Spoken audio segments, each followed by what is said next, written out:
Presidente del Consejo de Medellín, Lucas Cañas. Concejal, bienvenido, muy buenos días y gracias por aceptar esta conversación en el Consejo de Redacción. Felipe, no, para mí es un gusto estar aquí. Los saludo de manera muy especial a Andrea, a Paula y a Juan. Aquí estamos, como siempre, dando el debate, dándole la cara a la ciudad. Concejal Daniel Duque, otro de los protagónicos. Lo importante es que esta mañana ellos, quienes fueron muy protagónicos toda esta semana, nos acompañan. Bienvenido, concejal, buenos días. Muy buenos días, muchas gracias pues por esta invitación, aquí presentes. Contento, triste y feliz, como diría Fajardo. Contento pues porque estamos defendiendo el patrimonio público. Triste porque se me acabó el tinto que me regaló el doctor Benjumea, que estaba Ya le surtimos. Y cansado pues porque qué semanita. Sin duda, decíamos aquí internamente, bueno, hace rato no, todos los debates que se dan en el Consejo de Medellín, que es la junta directiva del municipio, del distrito, de la capital de Antioquia, todos son importantes. Pero es que lo que ha ocurrido en los últimos días ha sido muy relevante, además muy animoso. Pero empecemos, presidente, con lo siguiente. Lo recusaron ayer y le impidieron estar en el debate y votar finalmente. Al final la votación la contamos muy temprano, fue 10 votos por el no, 9 por el sí. ¿Justa esa recusación que lo hizo retirar del debate ayer en la tarde? Felipe, varias cosas. La primera es que al margen de la coherencia que tengo que reconocer de los concejales que nunca cambiaron su postura, los del sí y los del no, al margen de otro sector, quisieron silenciarme y sacarme del debate.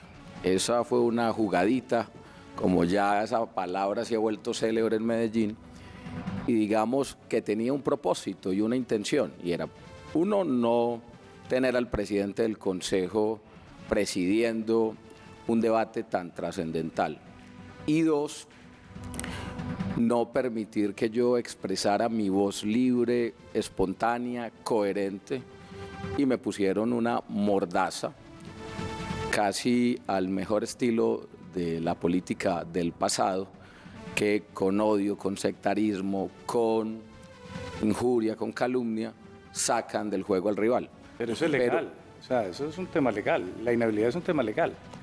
Yo no estoy, o no estaba impedido para hacer el debate. Pero se salió.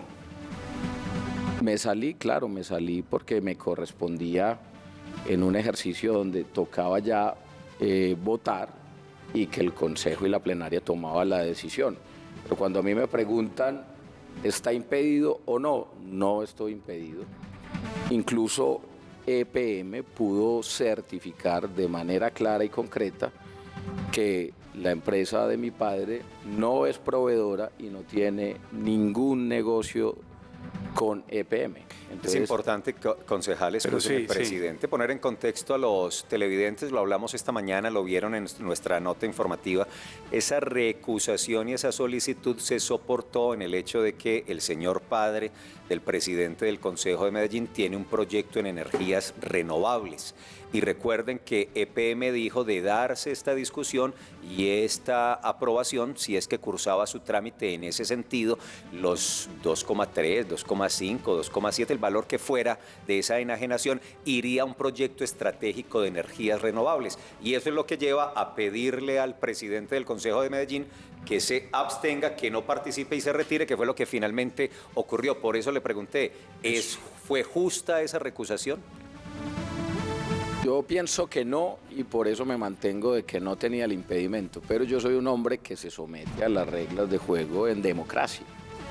Y cuando uno es coherente, tiene que hacer lo correcto, y por eso permití que se sometiera a votación para que cada concejal de manera tranquila pudiese expresarse y tampoco poner en riesgo la curul de cada uno, porque digamos es una discusión que necesita más profundidad jurídica y no había tiempo y había que concentrarnos en el debate, en la esencia del debate, que era que cada concejal, que se pudo hacer al final, pudiese expresar su postura del sí y del no.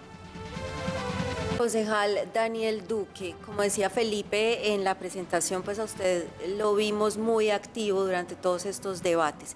Yo quiero volver a uno de los análisis que hace el profesor David Suárez, porque él dice que cuando Daniel Quintero el alcalde se refiere a que se robaron 3 billones de pesos de UNE. Eso podría constituirse en un pánico económico. ¿Usted qué claridad haría en este sentido? Yo estoy de acuerdo con el profesor David Suárez, a quien le mando también un abrazo, un saludo. El alcalde Daniel Quintero nos tiene acostumbrados a lanzar globos cada vez que puede. Lo que pasó esta semana alrededor de UNE fue una cortina de humo para tapar un escándalo de corrupción que nosotros desde nuestra curul estábamos destapando. El día en el que trataron de hacer la jugadita para reabrir la discusión, rompiendo el orden del día aprobado inicialmente por el Consejo, nosotros estábamos en la mitad de un debate explicando cómo le habían metido un descalabro a la ciudad de por lo menos 30.000 millones de pesos al adjudicar un contrato a unos señores bastante cuestionados para que sacaran adelante todo el tema de la chatarrización. Y el alcalde Daniel Quintero ha sido absolutamente sagaz en eso. Siempre le han gustado poner las cortinas de humo. Y ahora pues entonces está inventando que nos estamos robando 3 billones de pesos, pues porque a él le encanta difamar, a él le encanta utilizar bodegas de Twitter, a él le encanta utilizar el canal público de Medellín, Telemedellín. Desafortunadamente, yo vengo acá a Teleantioquia y yo digo, Dios mío, por lo menos nos queda un bastión de un canal público bien manejado. Lo que está pasando en Telemedellín y la manera en la que están utilizando los recursos públicos para atacar contradictores políticos, para contratar estrategas políticos que no le brindan ningún tipo de valor agregado al canal, pero que además lo que hacen es dedicarse a difamar y atacar a la gente. Yo he sido blanco de varios de esos ataques, pero yo creo que afortunadamente, a pesar de todos esos globos y de todas esas cortinas de humo que lanza el alcalde Daniel Quintero, pues la ciudadanía no es boba y Medellín está hablando de manera fuerte y clara y dice: los recursos públicos son sagrados, los recursos públicos se tienen que cuidar, los recursos públicos no son para robárselos y para hacer fiesta como lo están pretendiendo hacer algunas personas en esta administración. De manera que lo que yo creo es que estas ya son patadas de ahogado, un hombre que está completamente desencajado. Los últimos 20 o 30 trinos del alcalde Daniel Quintero no hay uno solo hablando de temas de soluciones estructurales a los problemas de Medellín. Los problemas de Medellín que están desatados, la pobreza extrema, somos la ciudad que menos redujo pobreza extrema en comparación con las demás áreas metropolitanas. Los niños de buen comienzo, que a pesar de que tienen el doble del presupuesto en comparación con la administración anterior, aumentó la desnutrición crónica, aumentó el bajo peso al nacer. Entonces hoy Medellín está pues en una situación social, económica bastante compleja, y el alcalde dedicado pues a malversar los recursos públicos, porque ustedes están viendo todas las denuncias que hemos hecho y que están en la Contraloría, en la Fiscalía, en la Procuraduría, en la Personería, pero además a difamar y atacar a los contradictores políticos con mentiras. Y yo creo que eso le hace mucho daño a nuestra democracia. Presidente Lucas Cañas, si bien fueron 5 debates muy agitados en el Consejo de la Ciudad, hay una decisión, quizás no se vuelva a llevar este proyecto de acuerdo al Consejo, pero pasa un debate nacional a través de esa palabra, nacionalización, tomarse a la fuerza a Tigo, UNE e Invertelco. ¿Cuál es su postura frente a esto? ¿Está de acuerdo? Porque seguramente así no llegue al Consejo, ustedes van a tener un papel protagónico frente a lo que pase y a esa petición al gobierno nacional. ¿Usted está de acuerdo con esa petición que hace el alcalde de Medellín? Bueno, yo lo primero que tengo que decir, y ahí tengo que hacer varias precisiones, es que yo sí pienso, al margen de cualquier discusión ideológica y de extrema, porque la ciudad hoy está, y lo dice muy bien el concejal Daniel Duque, dividida, lacerada, herida, dolida, creo que Medellín sí está perdiendo IEPM 2.8 billones y que esa polarización, esa desconfianza generalizada nos ha llevado a perder el foco de los reales problemas que tiene la ciudad y los retos que tiene pendiente. Es que a EPM la hemos venido fragmentando hace muchos años y le hemos venido quitando su naturaleza. EPM debería volver a ser 100% pública. Que no deja de serla. EPM es 100% pública. No. Qué pena, concejal. EPM mi opinión es que no. Concejal, es que yo soy abogado. Los tengo abogados, mucha gente. EPM es 100% pública. Bueno. Quizás usted tiene un error en la precisión. Qué pena, excúseme.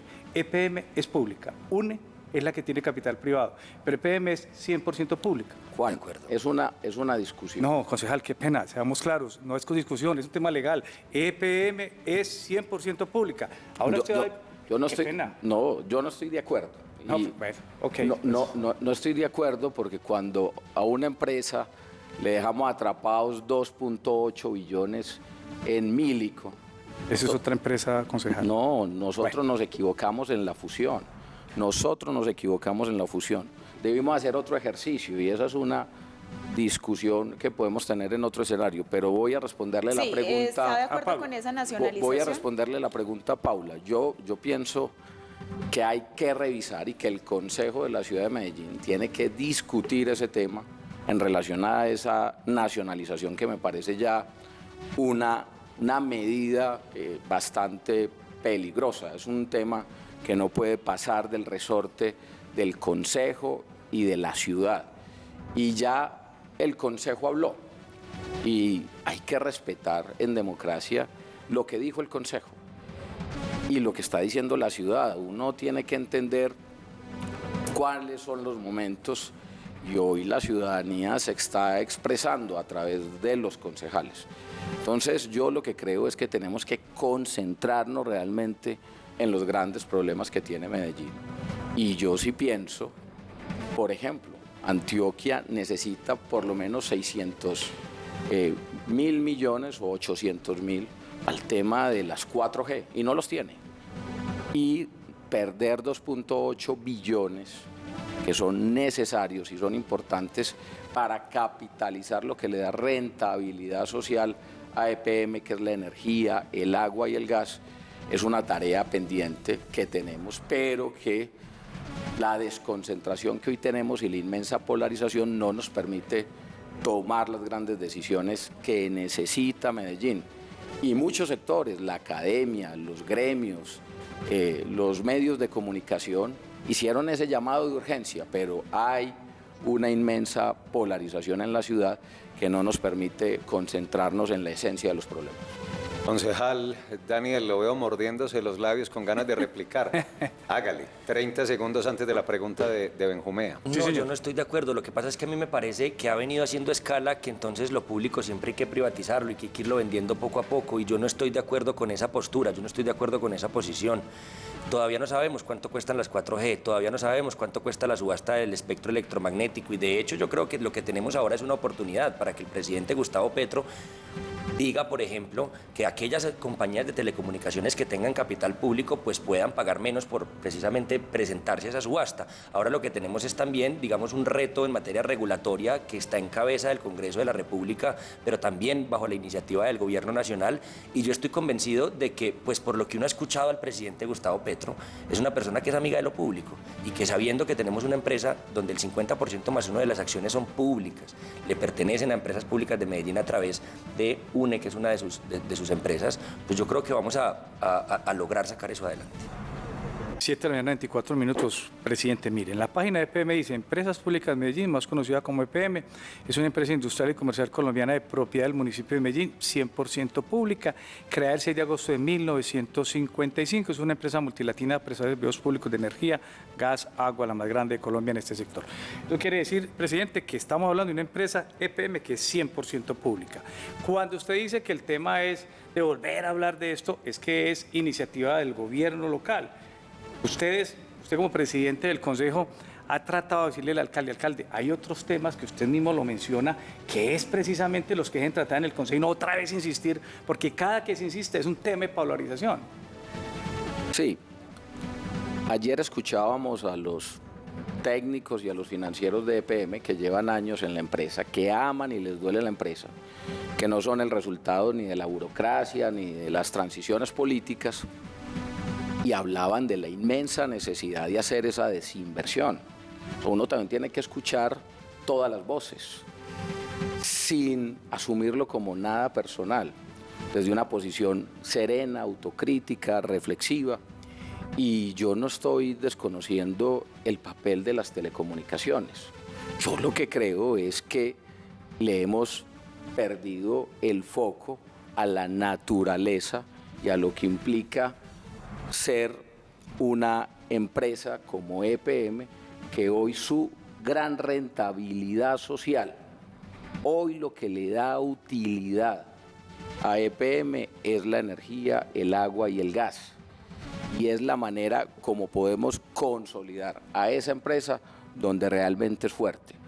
Hoy la discusión, en mi opinión, es que al único que le conviene al único que le conviene este negocio y lo que está pasando es a Millicom, porque tiene 2.8 billones de pesos donde los va a poder reinvertir como quiera en el negocio de las telecomunicaciones y donde EPM no tiene la capacidad para tomar decisiones, así tenga el 50+1 de las acciones. Esa es la realidad y esa es la discusión.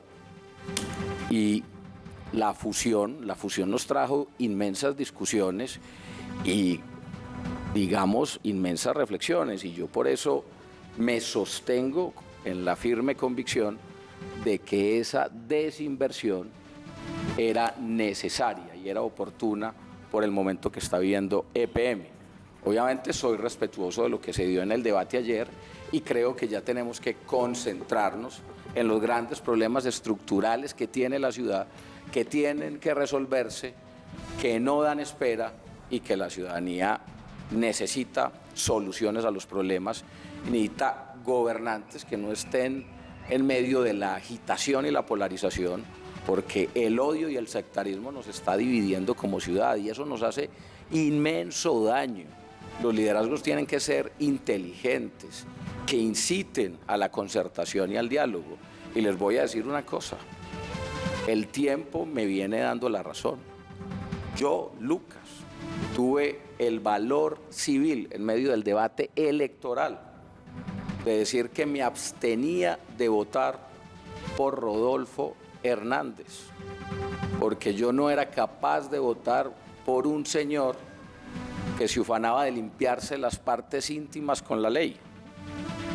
Y lo que vemos ayer es que hay grabaciones y videos chantajeando a una mujer, doloroso para la democracia. Y mi mensaje va en este sentido. El tiempo nos dará la razón de que EPM está perdiendo valor al no poder hacer esa desinversión. Concejal Duque, parece una paradoja, porque esto tiene argumentos que lo soportan, que EPM tiene el 50% más uno de ese paquete accionario allá en Tigo, pero no tiene las riendas.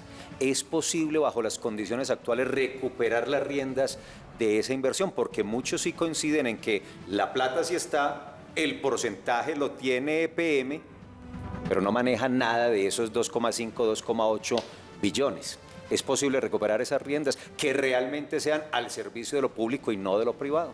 Ojo con esto, no tiene las riendas, pero participa en la junta directiva, claro, y además, entre otras cosas, tiene capacidad de veto. Entonces eso es una cosa que es muy importante ponerla sobre la mesa.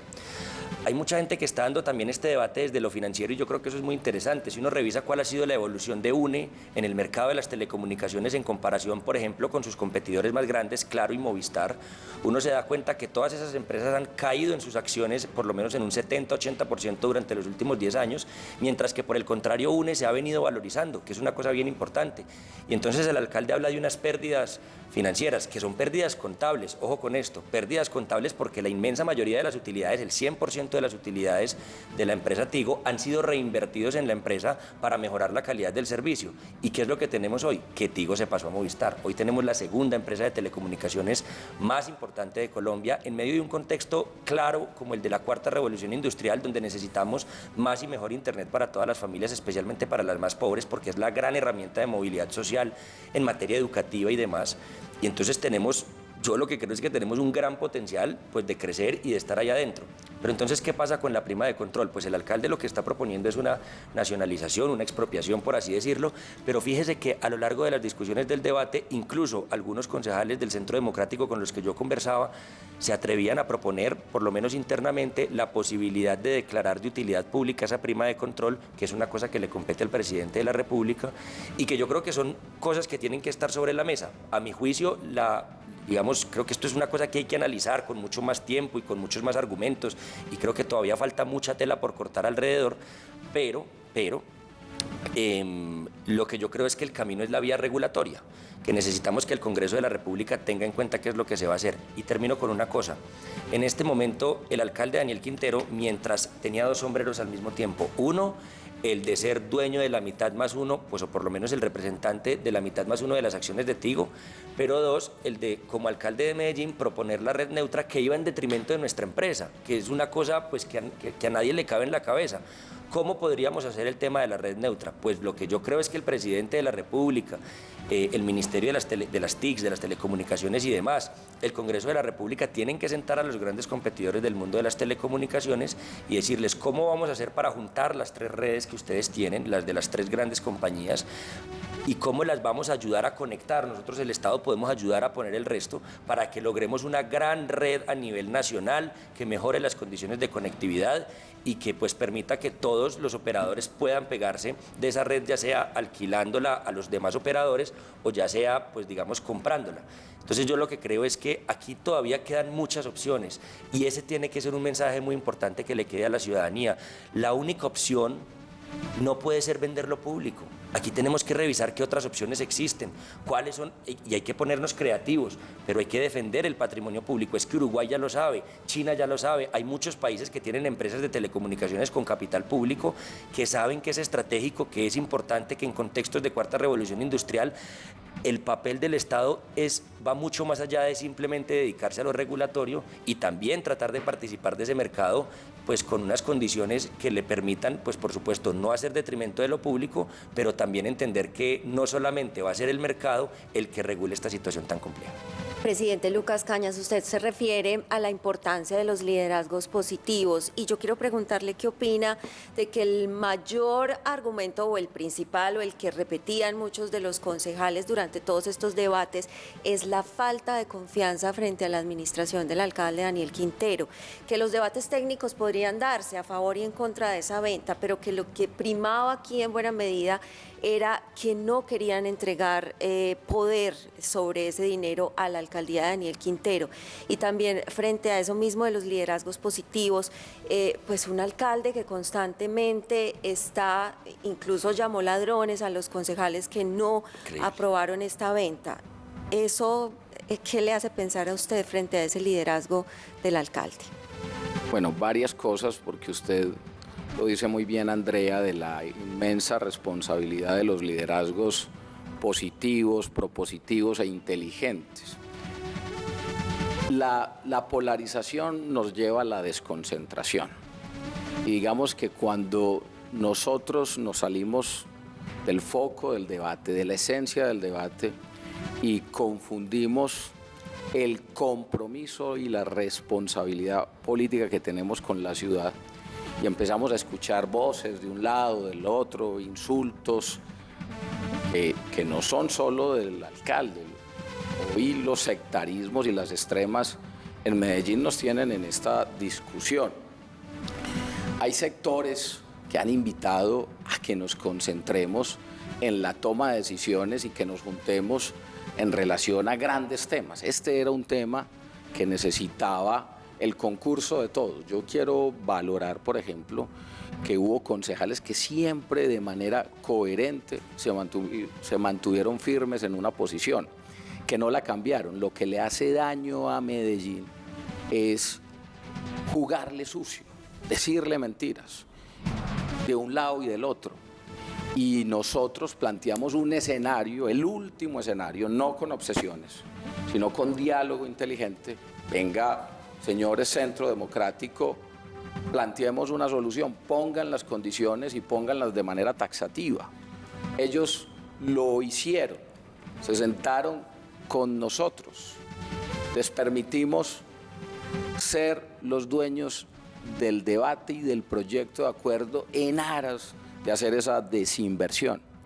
Y lo único que ocurrió fue que desgastamos a la ciudad, la llenamos de mentiras y confundimos la inmensa necesidad de hacer esa desinversión que hoy para mí, insisto, le va a costar mucho a EPM. ¿Pero de cuáles mentiras?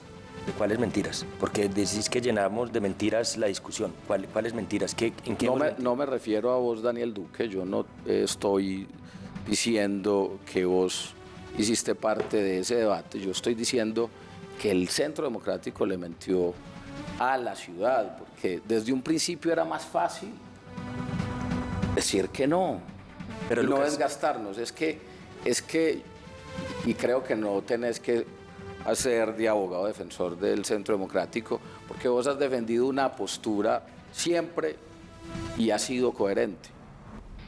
Sí, Lucas, y ha sido clara.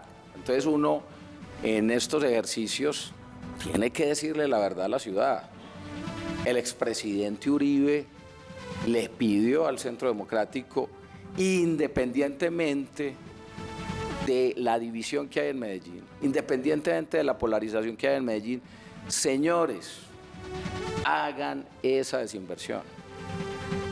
Sectores y periódicos como El Colombiano, que son periódicos para mí serios, hicieron el análisis de la necesidad que tenía EPM de recuperar esos 2.8 billones. Y uno en eso tiene que ser responsable, porque uno tiene que dar el debate con altura y con ideas, pero no decir que hay un entrampamiento cuando tuvieron la posibilidad desde el Centro Democrático de tomar la decisión y no lo hicieron y desgastamos a la ciudad, porque era más fácil concentrarnos y decir, señores, ¿se puede o no se puede? ¿Hacemos la discusión o no? Es más, pudimos concentrar, Daniel Duque, en las sesiones extras a hablar de los grandes problemas que tiene Medellín. Ya no era necesario desgastar y dividir y herir más la ciudad. Y por eso yo quiero decir que mi responsabilidad fue, porque no fue con obsesiones, fue con serenidad decirle al Centro Democrático, ustedes tienen la oportunidad histórica de cambiar esto, por encima del odio a Quintero, por encima de las divisiones y por encima de las disputas personales. Hagamos un ejercicio responsable por la ciudad. Pero si no hay confianza, sí, presidente. Lucas, pero... Escúcheme un segundito, concejal. Mi compañera le hizo una pregunta. Es que el tema es, y ahí lo dijo en esa silla el vocero del Centro Democrático. ¿Usted creo que no es de la colectividad? No, señor, yo soy del Exacto, partido. el vocero del Centro Democrático dijo, mire, es que el tema aquí no es ni siquiera, de hecho, han hablado que en esa colectividad dieron la indicación que se desinversión, que se vendiera, pero que había que tener ciertas claridades. Entre otras, había un articulito que se metió ahí para decir qué vamos a hacer con ese dinero, y ahí viene pues el tema que era aplicarla en energías renovables nuevas y situaciones nuevas, pero que al final para esa colectividad parece que no se le cumplió con eso, y por eso es el tema. Andrea le decía, mire, el tema es de confianza, y entonces le preguntamos a ¿usted qué opina? Es que el tema es la desconfianza que un sector, que no son solamente este grupo político, sino el Centro Democrático y otros, le tienen a la alcaldía. Hablemos a la figura de la alcaldía. Doctor Lucas, ese es el tema. ¿Qué pasa con esa desconfianza? Más al alcalde que a la alcaldía, la verdad. Sí, realmente, seamos concretos. Más al alcalde. Daniel Quintero. Juan, es que yo no digo que la desconfianza sea un asunto menor, yo no me estoy metiendo en eso. Lo primero que hay que decir es que esos recursos no le entraban a esta administración. Y si ha habido desinformación, ha sido de un lado o del otro. Yo recuerdo que un vocero del Centro Democrático, creo que Alfredo Ramos, salió en un comunicado de prensa a decir que estos invierta temas sociales. Muchos improvisaron en esto. Muchos generaron sofismas de distracción. El tema del debate era que EPM necesitaba esos recursos para poderlos invertir en lo que genera rentabilidad social, que es la energía, el agua y el gas. Y no lo hicimos. Y ya el Consejo habló, la ciudadanía habló. Pero decir que la desconfianza es el tema central para no tomar decisiones importantes por Medellín, tampoco. Sí, Lucas, no pero, se puede, no se puede. Pero yo solo quiero mencionar una cosa, y es, aquí también el alcalde Daniel Quintero ha dicho muchísimas mentiras en medio de toda esta discusión. Le recuerdo a la ciudadanía, yo voté negativo el plan de desarrollo. Lo voté por varias razones, pero entre algunas de las razones estaba el tema financiero. El plan de desarrollo decía que se iba a financiar en 1.09 billones de pesos con enajenación de activos. Yo en ese momento decía, ¿qué es lo que quieren hacer? Ahí yo dije, van a vender UNE. Pero yo decía, así vendan UNE a Medellín por transferencias, no le pueden sacar 1.09 billones de pesos de enajenación de activos, salvo que el alcalde tome la decisión de descapitalizar empresas públicas de Medellín, lo cual sería una cosa gravísima porque EPM pues ya la estamos ordeñando de una manera absurda. El 55% de las utilidades de empresas públicas de Medellín se transfieren al municipio y yo creo que eso es una cosa que tenemos que discutir para la próxima contienda electoral sobre si eso es o no justo para empresas públicas de Medellín, que está en una situación financiera muy difícil, porque es que este alcalde por su irresponsabilidad hizo que tuviéramos que hacer un prepago de 150 millones de dólares al BID, porque es que este alcalde no ha puesto en operación Hidroituango y tiene hasta el 30 de noviembre y todavía sigue mirando con el retrovisor cuando lleva 3 años al frente de la ciudad y no sabemos cuándo vamos a empezar a operar. Y si el 30 de noviembre no empezamos a operar, las multas de la CREG y las multas por el cargo de confiabilidad son multimillonarias y nosotros no sabemos si EPM tiene la caja suficiente para asumir ese reto. Pero además el alcalde Daniel Quintero ha dicho, primero, que necesitaba esa plata para financiar el plan de desarrollo, luego que para un plan de reactivación económica con enfoque juvenil, luego que para Hidroituango, luego que para el plan de inversiones, luego que para un fondo de estabilización tarifaria de servicios públicos domiciliarios, luego que para los afectados por el invierno. ¿Cómo le suelta uno 2.8 billones de pesos a un alcalde que es el presidente de la junta directiva de la compañía que quiere supuestamente apropiarse esos recursos cuando no sabemos ni siquiera para qué es la plata? Entonces aquí el alcalde Daniel Quintero ha llenado este debate de mentiras y pues entonces algunas personas terminan posando como técnicas cuando la realidad es que pues dentro de los argumentos técnicos la primera cosa importante es saber ¿para qué necesitan esa plata? Y todavía no sabemos para qué quieren esa plata. La misma semana en la que se votaba en comisión primera, la 4ª vez que se hundió, la discusión sobre UNE, la misma semana, la alcaldía de Medellín sacó un comunicado y EPM sacó otro comunicado y ambos decían que la plata iba para cosas distintas. Entonces uno aquí en la... Y aquí lo contamos y lo visualizamos porque realmente habían dos posturas diferentes. Paula, cierra esta conversación. Última pregunta, por favor. Bueno, yo quiero aprovechar esta pregunta frente a un término que le he escuchado mucho al presidente del Consejo, Lucas Cañas, y que ya él ha esbozado sus argumentos, pero quiero conocer la percepción del concejal Daniel Duque frente a ese término, y es recuperar los dineros. ¿Los dineros están perdidos o tenemos unas utilidades que se han generado desde el año 2014 para EPM y qué va a pasar con esas acciones? Porque pues siguen ahí. Aquí no hay nada que recuperar. Nosotros ya somos dueños de la segunda empresa pública, de la segunda empresa de telecomunicaciones más importante del país. Somos dueños de la mitad más uno de las acciones. Es un activo estratégico en plena revolución industrial. Aquí no hay nada que recuperar. Yo soy un convencido de que el Estado tiene que jugar un papel protagónico en el mundo de las telecomunicaciones más allá solamente del mero asunto regulatorio. Eso es como cuando ustedes les dicen que entonces tienen que vender una casa, que ustedes tienen una casa de 100 millones de pesos, de 500 millones de pesos, y entonces que si usted no vende la casa perdió la plata. No, usted sigue con la casa y la casa se sigue valorizando y la casa sigue teniendo, pues digamos, sigue teniendo usted un activo estratégico para su familia, un patrimonio familiar, una cosa bastante importante. Si uno vende su casa, entonces, si uno no vende su casa, entonces uno perdió la plata de la casa. No, uno sigue teniendo la casa. Las utilidades de Tigo, todas las utilidades de Tigo han sido reinvertidas en la empresa. Nosotros tenemos además, que están diciendo que es que no tenemos el control, tenemos veto en la junta directiva, tenemos asiento y tenemos voz y voto, pero además tenemos la posibilidad de definir quiénes van a ser la revisoría fiscal de la entidad. Y los estados financieros son absolutamente claros, son públicos. Tigo es una empresa, pues digamos que tiene unos estados financieros sólidos. Entonces, no se pierde la plata. Seguimos siendo dueños en la mitad más uno de las acciones de la segunda empresa de telecomunicaciones más importante del país. Señores, tema UNE resuelto de alguna manera, conversado.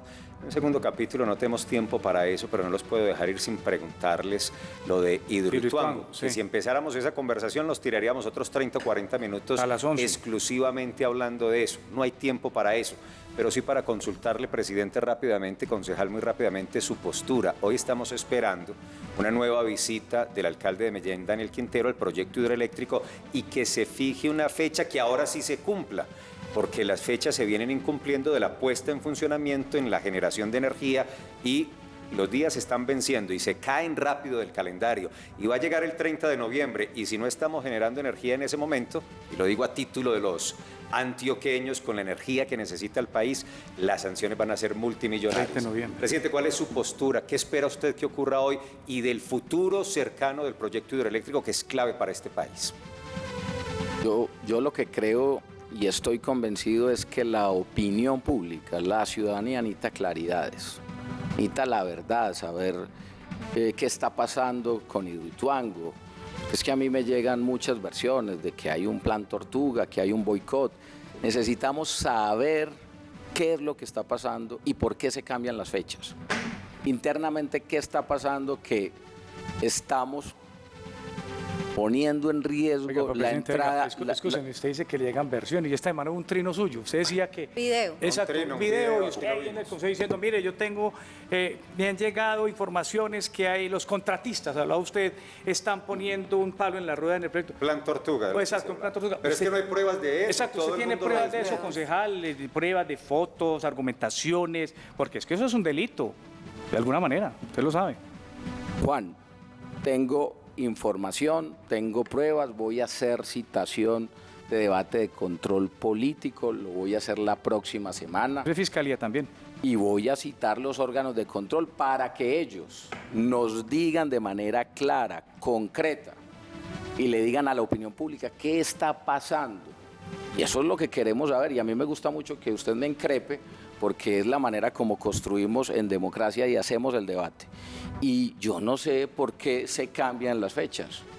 La seguridad energética del país está en riesgo. 2.400 megavatios que le aporta en energía Hidroituango al país, hoy están en veremos. Necesitamos soluciones concretas y necesitamos que nos digan cuándo entra en operación Hidroituango, que no nos aplacen más y que no nos cambien las fechas, porque yo sí he visto pues los comunicados y valoro mucho que los contratistas le respondan a la opinión pública, me respondan a mí en mi condición de concejal, ciudadano y presidente del consejo, pero que nos den respuesta. Bueno, ¿qué pasa? ¿Por qué aplazan?